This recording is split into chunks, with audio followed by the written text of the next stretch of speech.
fazendo uma alusão, né, voltando lá para o Antigo Egito, para a gente entender melhor essa dinâmica, o Egito foram 4.000 anos de história, 31 dinastias, né?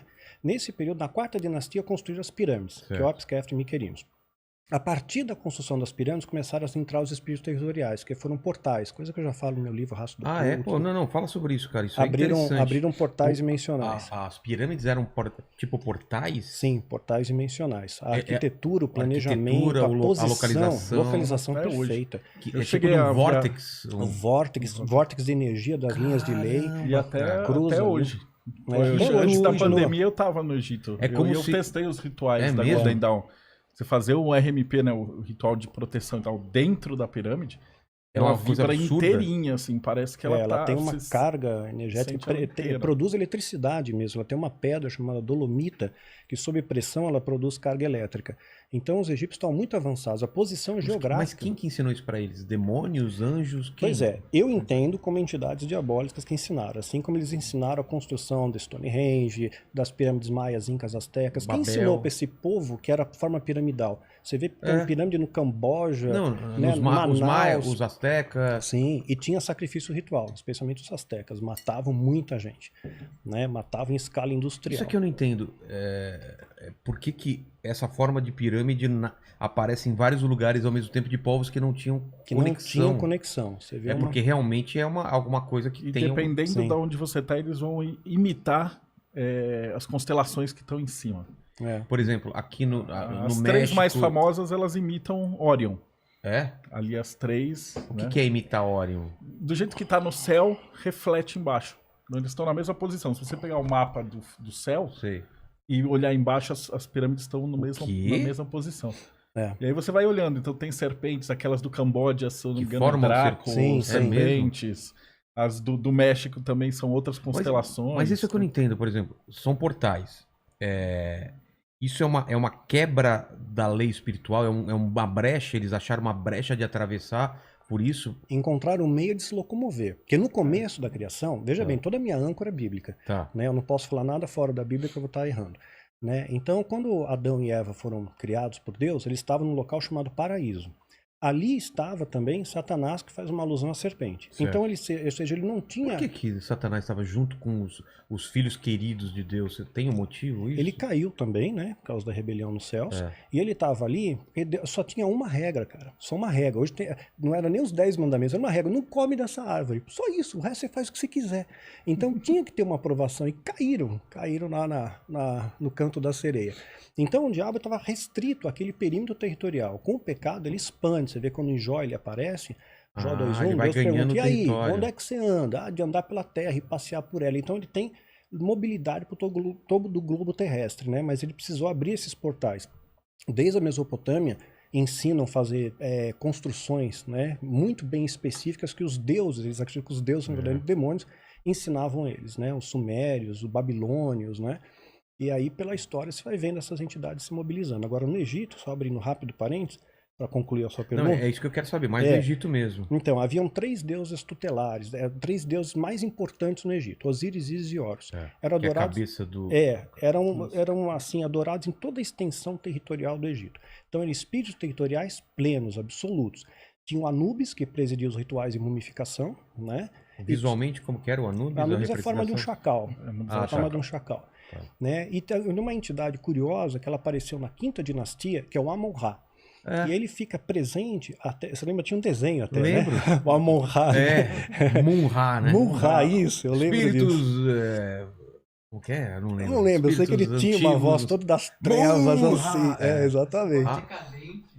Transforma essa forma decadente em Mun-Ra.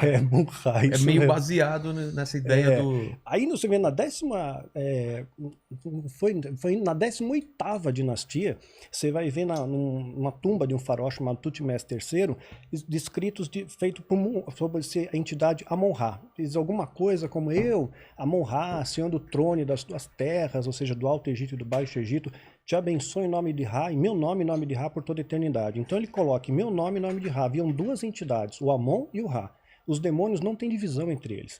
Não existe facção, né? X, facção Y. Não tem eles hierarquia? Estão todos unidos, tem hierarquia. Mas eles trabalham juntos. Né? Não tem divisão. Ah, não tem? Não tem, né? Pelo menos na seita satânica que eu fiz parte, não tinha divisão. Todo mundo... Não existia a ala pentecostal, a ala tradicional, né? Não tinha isso, né? Era uma coisa linear. Era a mesma doutrina, o mesmo escopo para todo mundo. Então, esses espíritos territoriais, eles permeavam no Egito porque eles eram adorados ali, tinham rituais de adoração a eles. Não eram permitidos para eles se eles quisessem ir para América do Sul, por exemplo? Não, eles eram territoriais. Mas cada um ali. tinha o seu. Na América do Sul você tinha outros deuses. Tem que ver assim, cada povo tinha os seus espíritos, seus deuses, seus principais poderes de adoração, né? E aí era engraçado que os deuses de cada religião era o demônio da outra religião. Por exemplo. Então os Asuras e os Madras, eles estavam ali onde é a Turquia hoje. Então, para os Asuras, se você for ver pelo ponto de vista da Índia, os caras eram anjos. E pelo ponto de vista da Turquia, eles eram demônios. Tem o mesmo nome. E os outros eram demônios para um e anjos para o outro. E o povo tá em briga até o dia de hoje, né? Então a gente vai ter um monte de relato de anjo, demônio ensinando coisa, anjo ensinando eu queria entender mais essas coisas de portais que vocês estavam falando, tipo Stonehenge, pirâmides. No globo terrestre tem quantos? Milhares ou dezenas? Não, acho que centenas. Centenas. Tem os maiores e os menores. Eles formam as linhas de lei. Isso. São linhas que é praticamente como se fossem os chakras humanos, só que no planeta. Então você vai ter ali Stonehenge. O que acontece é que na Europa, hoje em dia, a maioria de onde era pontos de pedra, a igreja foi lá e derrubou e construiu uma igreja em cima. Mas quebra então, esse portal ou continua? Não, eles aproveitavam. Ah, tá. Então eles chegavam, você tinha lá um portal de pedra que você usava, a igreja ia lá e pegava, derrubava tudo e construía uma igreja no exato mesmo ponto. Porque sabia que tinha alguma tinha ali um ponto energético. Então, na Europa é fácil de traçar tudo. Aqui no Brasil é muito difícil, porque os jesuítas chegavam, derrubavam as pirâmides que tinham, os pontos de pedra, e não construíam nada no lugar. Então, os Piabiru, todos os pontos de pedra, perdeu-se. Sobraram pirâmides em Manaus, Amazonas. Amazonas tem pirâmides lá, no meio da floresta. Tem, no meio da e floresta. no sul tinha. Não deixam ninguém chegar perto, cara. Tem um documentário que eu vi, cientistas, arqueólogos, fotógrafos tentaram chegar perto. Eles dizem que tem índios hostis, que você não pode se aproximar, e outros que insistiram foram assassinados. Teve um fotógrafo que foi assassinado, um cientista também. Ele conseguiu chegar mais perto através de um rio, fotografou, na volta afundaram o barco dele e ele morreu. Porque tá no meio da mata e a mata é fechada. E no sul os caras destruíram as pirâmides. Porque elas eram construídas com aquelas pedras que eram... Aquela pedra que é formada com concha e tal. E aí os fazendeiros falaram assim que, porra, se descobrirem essas pirâmides aqui, vão tomar as terras, vão transformar em patrimônio e tal. Então os caras desmontaram todas as pirâmides, rasparam, deram pra gado comer. Destruíram todo o patrimônio histórico Manaus, que a gente tinha. O Hitler acabou mandando tropas para lá. Você encontra na internet, dá uma googada. Sim, porque tinha alguma coisa que chamava a atenção de Hitler. E Hitler era um cara que farejava tudo que era oculto, tudo que tinha poder. Ele acreditava que eles eram descendentes de Aldebaran, de uma outra constelação, né? E ele tinha muito ocultismo no nazismo, né? O nazismo e o ocultismo tem muita coisa. Estavam tentando várias coisas, né? Sim, tentavam de tudo. Telecinese. Exatamente. Caramba, que doideira. Ainda sobre as pirâmides, a intenção, quando colocavam o faraó lá, era de ele fazer a passagem também? Fazer a passagem. Era fazer um portal dimensional pro faraó. O faraó ia fazer o ritual. Dá pra fazer até nos dias de hoje, com a iniciação, só que o pessoal faz com enteógeno hoje. O que é isso? Uma erva, cogumelo, LSD. Você fica num lugar fechado, toma, e aí você sai do corpo, que é a prova viva de que você teve num outro lugar. Entendeu? Você não precisa, eu acredito em espírito e tal. Não, cara, você vai experimentar, você vai fazer o ritual, e aí você vai sair do seu corpo, olhar seu corpo ali...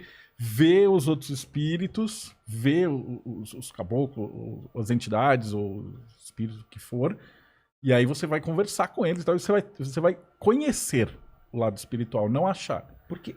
E aí o faraó voltava, e aí com essa...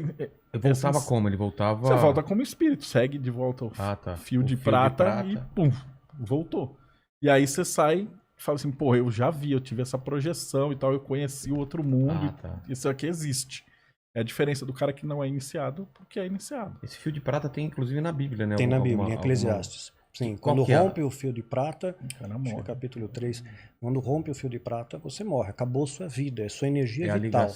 É a ligação espiritual. Sim, com o seu espírito. Tanto é que toda a nossa memória, ela não está aqui no seu cérebro físico, ela está numa espécie de HD externo que é o seu espírito. Né? Tá numa nuvem? Tá numa nuvem, isso, boa. Quer ver, quando Jesus aparece ressurreto, ele tá no corpo glorioso, a memória dele tá preservada.